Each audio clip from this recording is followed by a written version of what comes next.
الرحیم.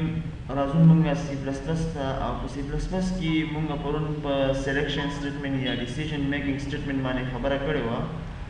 ډیسیژن میکینګ سټیټمنټ کې مونږه پرون اف وویلې او نن مونږه راځو نن اف ایلس ته راځو. ټیک ده چې آیا ایلس څه کار کوي.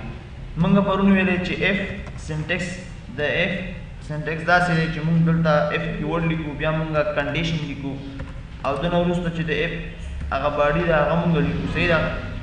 او بیا دې ځای کې د اف باډي مونږ انکور او د دې پریسس په ماینس کې چې کوم کنډیشن وي کوم سټیټمنټ وي هغه مونږ سره څه کېږي هغه ایگزیکیوشن دلته کېږي. صحیح ده. اوس مونږ راځو نن ایلس سره او مونږ دا هم ویلې که چېرته په اف کې یو کنډیشن ټرو شو که نه کنډیشن ټرو شو نو مونږ سره به په دې اف په باډي کې چې کوم سټیټمنټ وي هغه به ایگزیکیوټ شي. خو که چېرته دا کنډیشن فالس شي نو مونږ سره به دا سکپ شي نه به ایگزیکیوټ کېږي. نو اوس زما خو سکپ نه دی پکار که نه زه وایم که چېرته کنډیشن ټرو نو دا د اف په مابین کې د برس په مابین کې چې کوم کنډیشن سټیټمنټ دی هغه ایگزیکیوټ شي او نور اضافي ماته یو بل میسج راکړي یو بل څه ایگزیکیوټ شي. داسې خو نه کېږي چې بس ما د پروګرام سکپ شي ټرمینیټ شي. نه نو د دې لپاره مونږ یو بل کیورډ دی چې ایلس په نوم باندې دی هغه مونږ استعمالوو.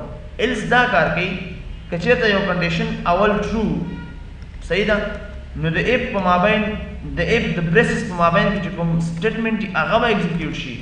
که چېرته کنډیشن فالس وي نو بیا به ایلس په برسس کې چې کوم سټیټمنټ وي هغه به څه نه شي ایگزیکیوټ شي. پوه شوې که نه. صحیح شو.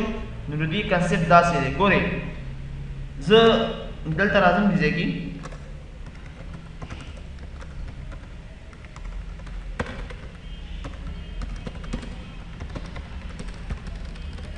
ګوره اگزامپل ما سره دی انټیجر a او زه ورته وایم چې سی آوټ انټر ویلیو فور a. ٹھیک شو. دلته ورته وایم سی ان a دلته ورته وایم اف که چېرته a لوی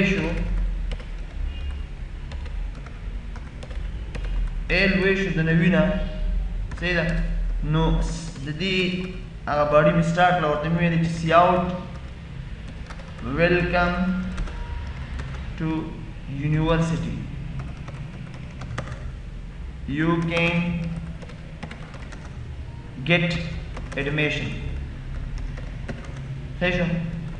نو که چېرته دا کنډیشن ټرو شو یعنې ا لوی د نوي نه نو دا سټیټمنټ به ایگزیکیوټ شي او که چېرته دا کنډیشن مونږ سره فالس شي نو بیا به څه کېږي سکپ کېږي به. ګوره اوس فعل حرف اف کې اوس ګوره ما ورته ویلې چې انټر ویلیو فور a زه اگزامپل ورکوم 12 د نوي نه لوی دی نه نو ګوره چې کله انټر وهم نو ما سره اسکیپ شو یو سټیټمنټ هم ما سره ایگزیکیوټ نه شو. زه وایم داسې دې ونه شي که چېرته دا کنډیشن ټرو وي خو دا سټیټمنټ ایگزیکیوټ شي. که دا سټیټمنټ ټرو نه وي نو بیا دلته څه وکړه ایلس په هر ځای کې مونږ ایلس استعمالوو. پس ایکسل کې مونږ فنکشن کې ایلس استعمالولی شو مونږ یې په وی بي کې مې استعمالوو په هر یو پروګرامینګ کې مونږ ایلس اف دا ټول مونږ هلته کې استعمالولی. صحیح ده. نو زه ورته یم ایلس او د ده په دې مابین کې په دې برسس کې چې کوم سټیټمنټ وي هغه به ایگزیکیوټ شي. سی آوټ زه ورته یم چې you can't get admission in this university. صحیح شو. نو اوس ګورئ تاسو کله چې زه راشم دې ځای کې دا رن کړم او انټر ویلیو فور a زه دلته ویلیو ورکړم اگزامپل زه ورکوم ځای کې 12 تاسو ګورئ ما ته هغه دویم سټیټمنټ ایگزیکیوټ کړ. ګوره هغه اول نه تېر شو د دویم ته راغی you can get admission in this university. صحیح ده. کوم ځای کې د اف باډي نه وي دا وانخلو ګوره ها کنټرول اف 9 پروا نه کوي. صحیح ده.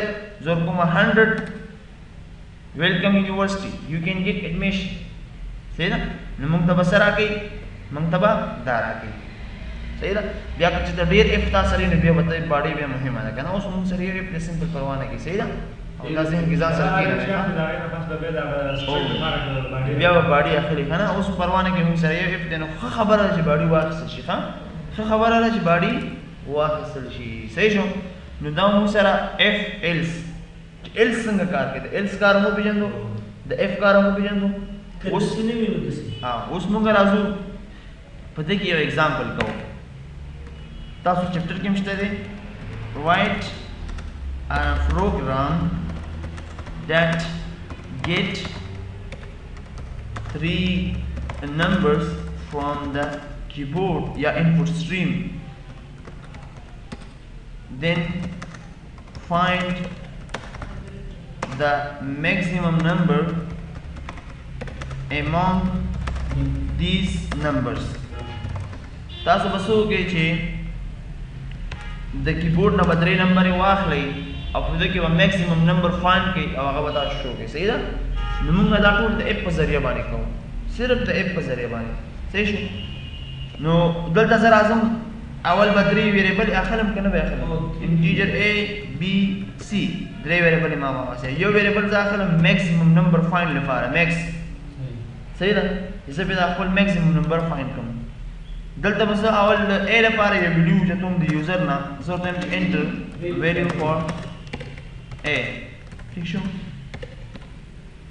CN A دا دې ځنه سمپل کاپی کوي چې وخت ځای نشي موږ سره. انټر ویلیو فار B او دلته هم څه ولګوئ B. انټر ویلیو فار C او دلته هم څه ولګوئ C. کله چې دا کار وشو نو اوس زه راځم دې ځای کې هغه ایکس کیلکولیشن دې ځای کوم. ګوره دلته اول ځل لپاره زه ورته وایم چې میکس تا A ساین کوم، یعنې دا فرض کومه چې فرض مثال اوسه پورې A کې غټه ویلیو پرته ده. دا فرض کوم چې A کې غټه ویلیو اوس نه پرته ده مخکې نه. نو زه چې چیکینګ کوم نو زه به دې سره چیکینګ کوم. داسې ورته وایم زه ورته وایم F که چېرته B لویه شوه د چا نه؟ A نه، د میکس نه لویه شوه، ځکه میکس کې خو A پروت دی که نه. که چېرته B لویه شوه د میکس نه نو بیا څه چل وکړه؟ میکس نه هغه A لرې کړه، هغې د سا ساین کړه، B ورته یې ساین کړه. خلاص په دې باندې پوه شوې؟ بیا ورته وایم F که چېرته ګوره F ګوره ایکسلنټ. زه ورته وایم F که چېرته C is greater than max نو بیا څه چل وکړه؟ میکس نه B لرې کړه او هغې د C ساین کړه. په دې ځای پورې ورسېدی. کله چې پرنټ کوم ورته وایم چې C out، ورته وایم چې د میکسیمم میکس ویلیو به زما په چا کې پرته په میکس ویریبل کې به پرته که نه. د میکس ویلیو از څه ورته وایم؟ میکس. ایکسلنټ. نو اوس ګورئ دا داسې کېږي کله چې پروګرام اکزیکیوټ شي 3 عددونو مانه واخلي میکس کې به A مخکې نه پروت وي، که 40 تا ورکړي که 50 ورکړي. نو دلته ګوره د مثال په توګه باندې ما پروګرام اکزیکیوټ کو، په A کې ما ویلیو واچوله د مثال په توګه 50، په B کې ما ویلیو واچوله 100. صحیح ده؟ په C کې ما ویلیو واچوله 90. داسې چل کېږي. اول راځي A خو چې دا هغه میکس ته اسان کېږي، یعنې د میکس ویلیو چې شوه هغه 50 شوه، نو بیا راځي دا B د میکس سره چینج کوي. ګوري چې آیا B د میکس نه لویه ده که نه ده. نو تاسو دلته وګورئ B د میکس نه لویه ده که نه ده؟ لویه ده که نه. نو دا یې چک کړو، بیا وګورئ نو دې ته دا یې ساین کړو. C ته وګورئ C خو د میکس نه کوچنۍ ده که نه. نو بس ما ته به کوم پرنټ کوي؟ B باندې پرنټ کوي. اوس ګورئ تاسو دا پروګرام اکزیکیوټ کړي داسې دا موږ په اپ باندې وکړو. نو ګوره زه ورکوم د مثال په توګه باندې 10، زه ورکوم 20، زه ورکوم 100. نو ګورئ د میکسیمم ویلیو از 100. او داسې هم کولی شي چې ګوره داسې وکړي چې د میکسیمم ویلیو از هغه کوم ویلیو چې غټه وي هغه دلته ته پرنټ کړي. صحیح ده؟ نو د میکسیمم ویلیو از دا. صحیح شو؟ هماغه ما ته پرنټ کړه که نه؟ هماغه 100 ده که نه؟ ګوره زه ورکوم 100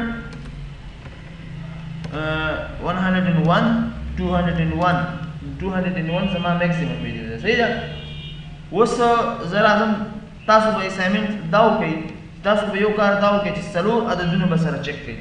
اوس خو ما 3 واخیستل، تاسو به 4 عددونه واخلئ، یعنې A B C D دا به سره چک کړئ چې په دې کې میکسیمم ویلیو کوم یوه ده. صحیح ده؟